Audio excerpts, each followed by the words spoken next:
I'm going to be talking to you today about the war in Iraq. And first of all, I'd like to talk about why we're in Iraq. I'll give you some information about why, how we got in there, and what we're doing there in the first place.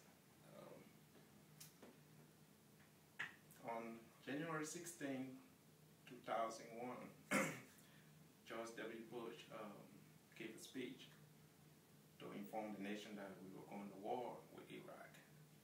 And he had told us that Saddam was a threat to the whole world, to the U.S. and everything else.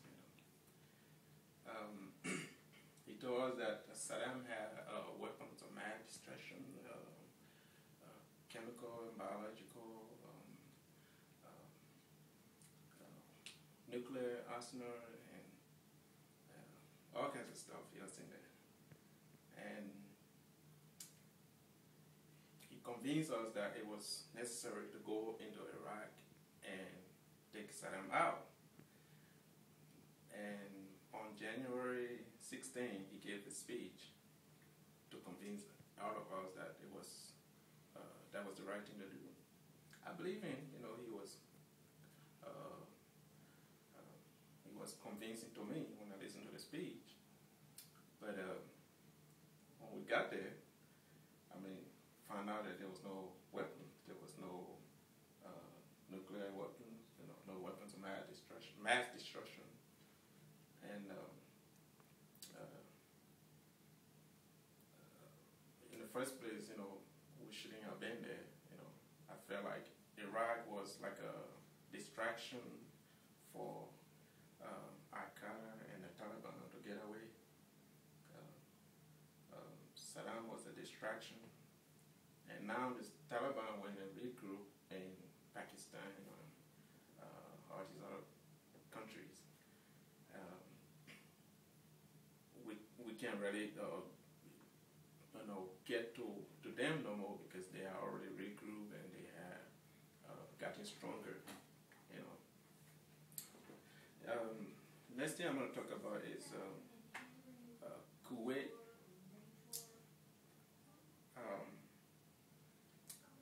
The way Bush convinced us was that he told us that Kuwait was like a very small nation, very helpless, and that they were rich with oil, and that Saddam was taking advantage of them.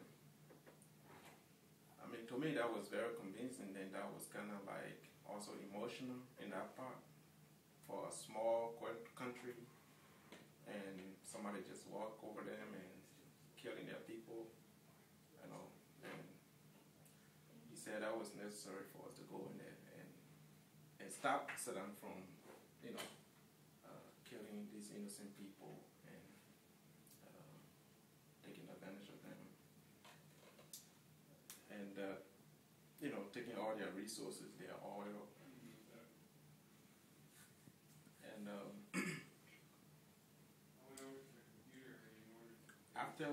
after he told us all these things,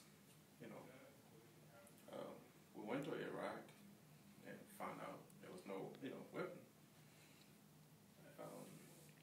But now we can't even get out of Iraq because it's, it's too many things that are already going on there that we have to fix before we leave. And if we just leave now, it will be even more problem than it was before,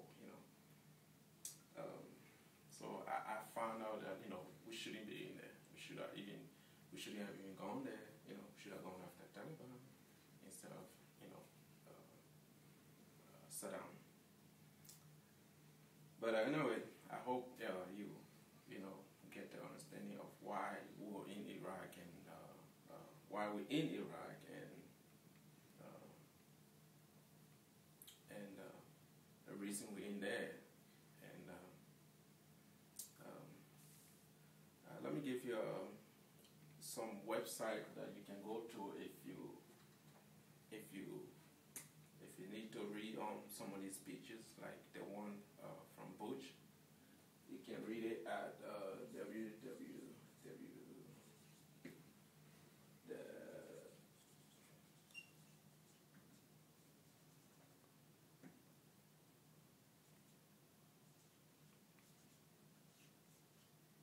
rhetoric.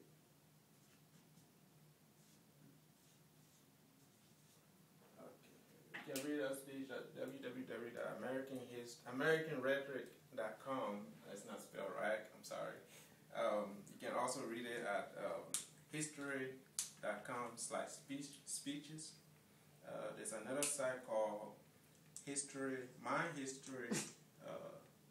historyplays.com/speech/previous